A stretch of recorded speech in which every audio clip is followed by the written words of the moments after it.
Masaya na ako ulit kasi nabalik na yung aking channel. Isang buwan tayo, almost 1 month tayo na hindi tayo nakapag-vlog kasi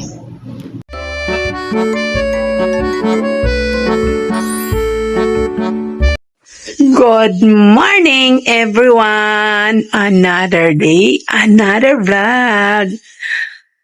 Mga kasolo, siguro nagtataka kayo bakit iba na ang ating nakikita, ang inyong nakikita, pero sa susunod ko ire-reveal yan.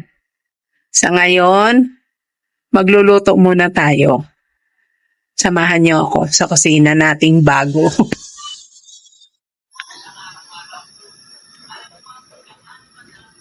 Maglagay tayo ng mantika.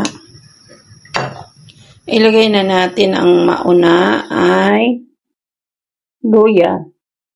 Tapos, ang susunod natin ay ang sibuyas.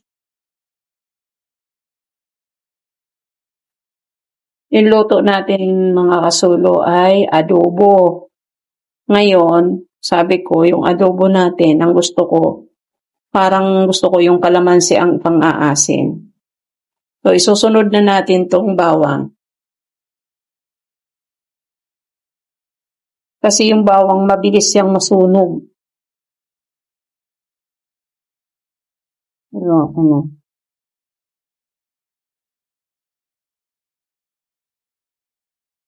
So, ilalagay na natin yung manok.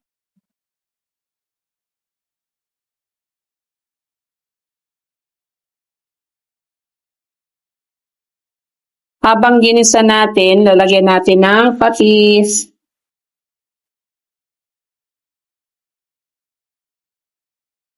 Matagal-tagal tayo mga kasulo na hindi ako nakapag-upload at hindi ako nakapag-vlog kasi na-busy ang person. Pangalawa,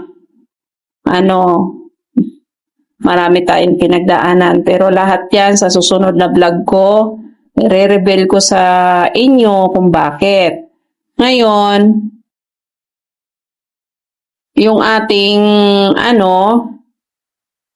ating page pati ay kababalik lang. Ikukwento ko rin yan sa inyo. Gagawa tayo ng ibang vlog para dyan. Kasi nalungkot talaga ako sa nangyari. Pero gagawa tayo ng vlog dyan. So sa ngayon, magluluto muna tayo. Ito ang aking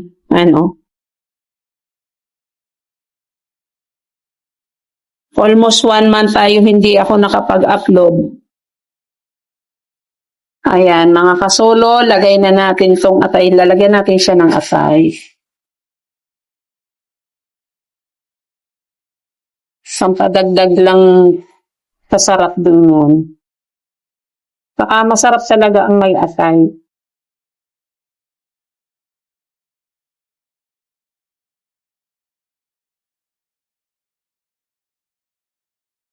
Masarap ang may atay sa adobo.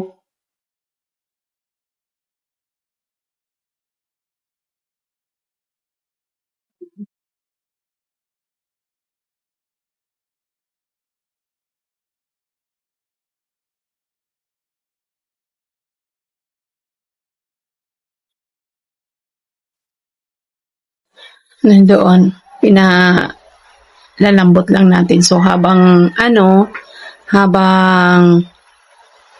nakulo pa yung ating niluluto, so dito muna tayo, medyo kwento-kwento tayo ng konti. So mga kasulo, tayo ay masaya na ako ulit kasi nabalik na yung aking channel. Isang buwan tayo, almost 1 month tayo na hindi tayo nakapag-vlog kasi yung aking channel ay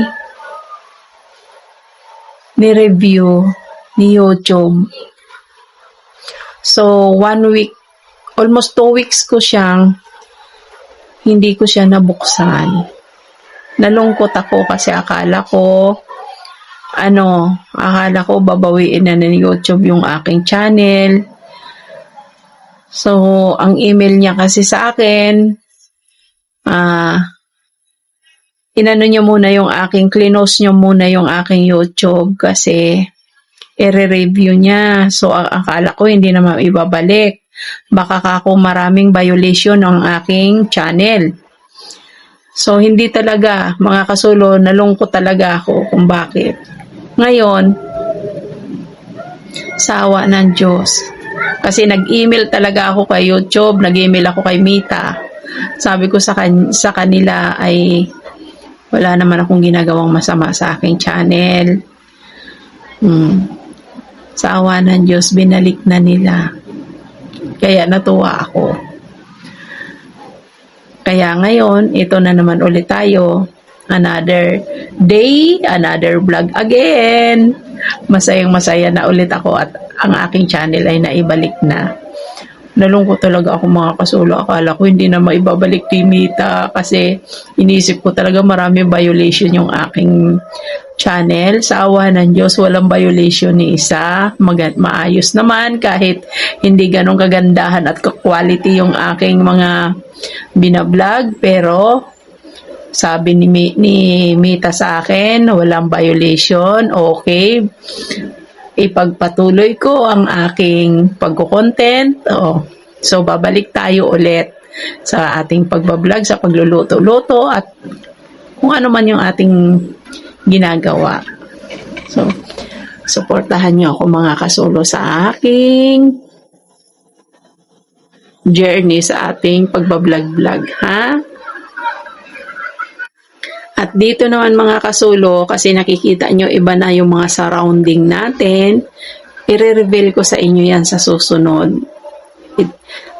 Itutur ko kayo dito sa aming maliit na bahay. Kasi tayo ay lumipat na, pero saka ko na lang sasabihin sa inyo yan. Ayan na mga kasulo, ang aking adobo, pero hindi ko pa linagyan niya ng toyo. Parang gusto ko sana adobong puti. Pero, alam mo naman, yung mga kasama ko dito, hindi sila kakain ng iba ang kulay ng adobo kasi ang alam nila, yung adobo ay may toyo, di ba? Ako lang ang nakaka-appreciate nung adobo na puti. So, lalagyan natin yan. Adobo, lagyan natin ng toyo. Yan. Huwag masyadong maatim. Tapos ngayon, pakuluan ulit natin ng mabuti.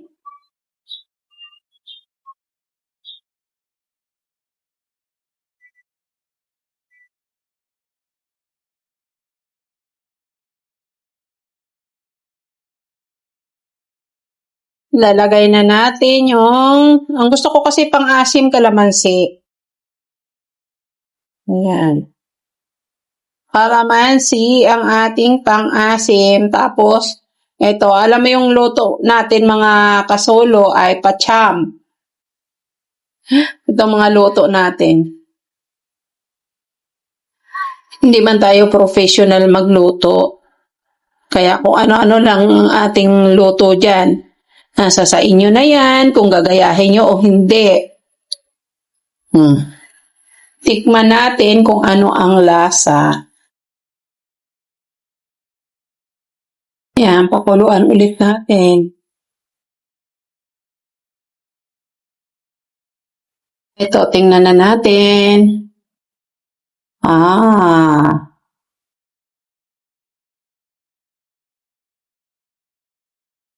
Yan, mukhang masarap na siya, mga kasulo.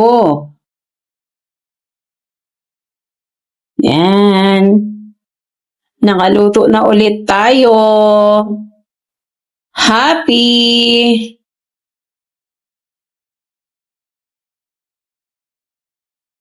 Okay na to.